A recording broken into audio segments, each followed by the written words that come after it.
Hello friends, मैं कविता गोयल आप सभी का हार्दिक स्वागत करती हूँ। आज पढ़ेंगे हम हिंदी के कुछ इम्पोर्टेंट क्वेश्चंस जो कि पिछले एग्जाम में बार बार पूछे जा चुके हैं। चलिए शुरू करते हैं। पहला क्वेश्चन है, निम्नलिखित में से कौन सा शब्द तत्सम है? ऑप्शन ए सात, बी सच, सी विवाह, डी शक्कर। इसका जो राइट आंसर होगा वो होगा ऑप्शन सी विवाह। कौन सा शब्द है? विवाह। तत्सम वो शब्द होते हैं जो संस्कृत के शब्द ज्यों के त्यों हिंदी में प्रयोग होते हैं, उन्हें कहते हैं हम तत्सम शब्द। तो इन चारों में से जो तत्सम शब्द है वो है विवाह। इसका राइट आंसर होगा ऑप्शन सी। क्वेश्चन नंबर 2, निम्नलिखित में से कौन सा शब्द तद्भव है?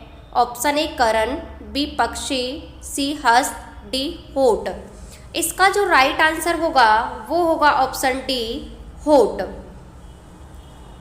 ये क्या है? ये तद्भव है। बाकी तीन शब्द हैं वो तत्सम है। तद्भव शब्द वो होते हैं जो संस्कृत के शब्द कुछ बदलकर हिंदी में प्रयोग किए जाते हैं, उन्हें तद्भव कहते हैं। तत्सम शब्द में होठ नहीं होस्ट लिखा जाता है, ऐसे लिखा जाता है ओष्ट, और तद्भव इसका रूप होता है होठ। तो इसका जो तद्भव होगा वो होगा होठ। तो राइट आंसर है ऑप्शन डी होठ। क्या है? एक तद्भव शब्द है।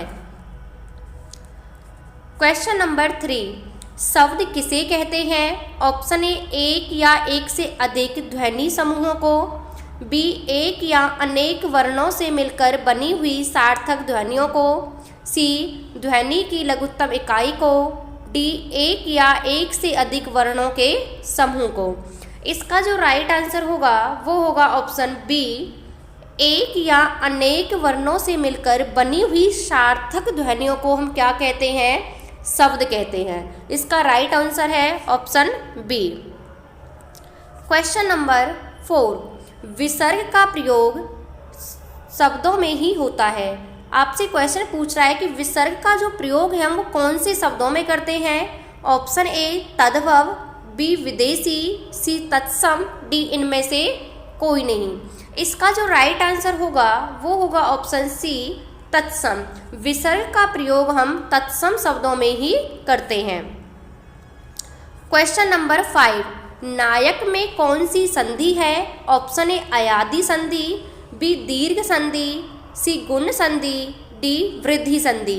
इसका जो राइट आंसर होगा वो होगा ऑप्शन ए अयादि संधि। नायक में कौन सी संधि है? उसमें है अयादि संधि। क्वेश्चन नंबर 6, प्रत्युपकार का संधि विच्छेद है। ऑप्शन ए प्रत्यु प्लस उपकार, बी प्रत्युप प्लस कार, सी प्रति प्लस उपकार, डी प्रत्येक प्लस उपकार। इसका जो राइट आंसर होगा वो होगा ऑप्शन सी प्रति प्लस उपकार। इसका राइट आंसर है ऑप्शन सी। इसमें कौन सी संधि है? इसमें यण संधि है।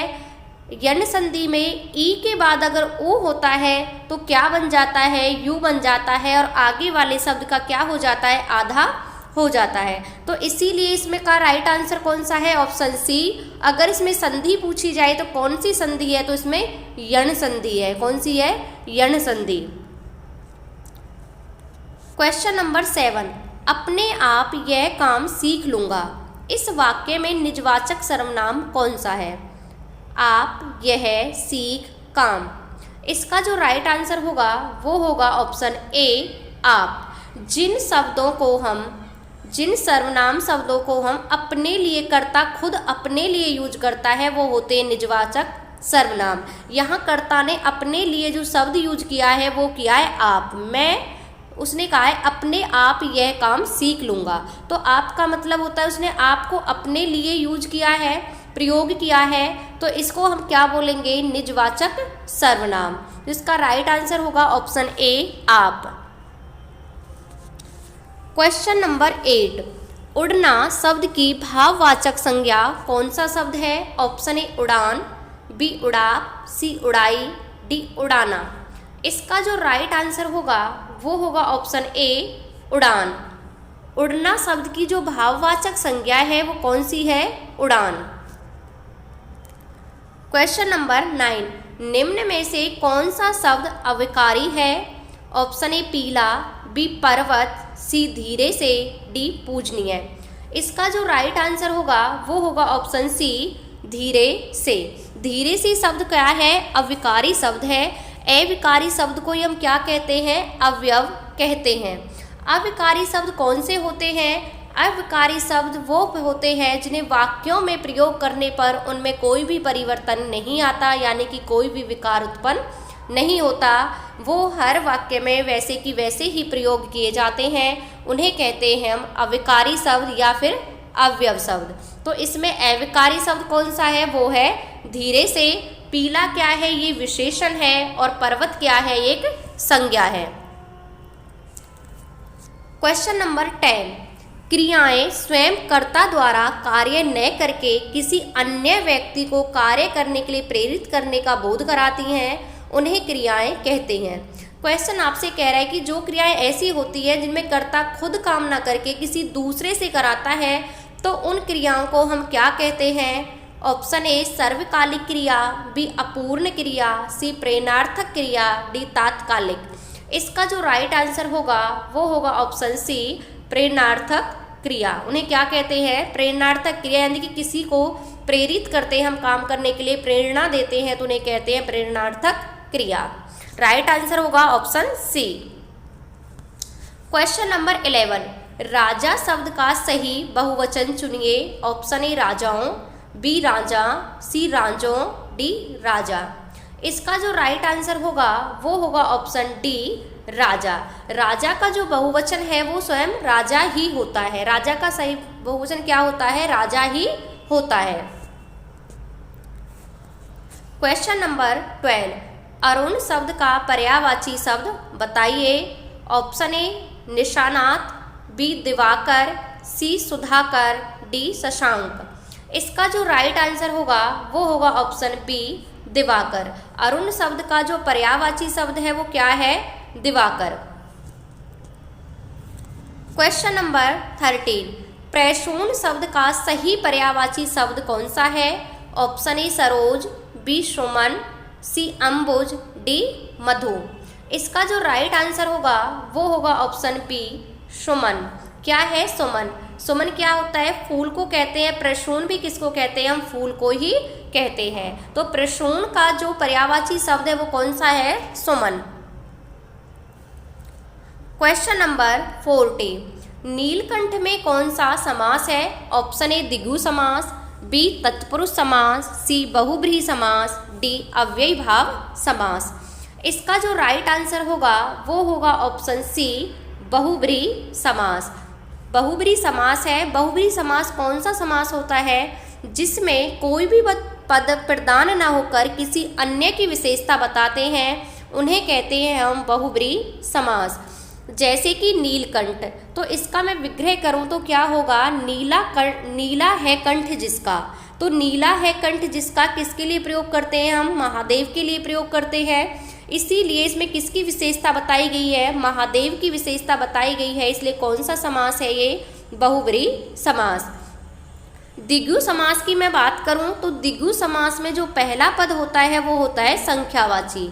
कैसा होता है? संख्यावाची। जैसे कि हो गया पंजाब, सप्तऋषि, चौराहा, ये क्या हो गए? ये हो गई द्विगु समास, जिसमें पहला पद क्या होता है? संख्यावाची होता है। बात करूं अगर मैं तत्पुरुष की, तत्पुरुष समास कौन सा होता है? तो तत्पुरुष समास में दूसरा पद प्रधान होता है और कारक की विभक्तियों का क्या होता है? लोप होता है। जैसे कि एग्जाम्पल दूं, राजकुमार, राजा का कुमार। ये किस का उदाहरण है? ये है तत्पुरुष समास का उदाहरण। जैसे कि करुणा निधान, करुणापूर्ण, करुणा से पूर्ण। ये क्या है? गौशाला, गाय की शाला या गांव के लिए शाला। तो ये किसका उदाहरण है? ये है तत्पुरुष समास के। इसमें क्या होता है? विभक्ति का लोप होता है और दूसरा पद प्रदान होता है। अव्ययी भाव समास कौन से होते हैं? अव्ययी भाव समास में पहला पद प्रदान होता है और इसमें उपसर्ग का प्रत्यय उपसर्ग का उपयोग होता है, किसका, उपसर्ग लगे होते हैं, और विग्रह करने पर पद आपस में बदल जाते हैं। जैसे कि हम एग्जाम्पल से समझें, यथाशक्ति, तो यथाशक्ति का अगर मैं विग्रह करूँ तो शक्ति के अनुसार। जब भी हम विग्रह करते हैं तो पद क्या होते हैं, आपस में बदल जाते हैं। अव्ययी भाव समास में पहला पद क्या होता है, प्रधान होता है, और इसमें मूल शब्द के आगे क्या लगे होते हैं, उपसर्ग लगे होते हैं। तो नीलकंठ में कौन सा समास है, नीलकंठ में है बहुव्रीहि समास। राइट आंसर होगा ऑप्शन सी। क्वेश्चन नंबर 15, आज का लास्ट क्वेश्चन। यात्रियों के समूह को कहते हैं, यात्रियों के समूह को क्या कहा जाता है? ऑप्शन ए व्यूह, बी कुंज, सी काफिला, डी समिति। इसका जो राइट आंसर होगा वो होगा ऑप्शन सी, काफिला।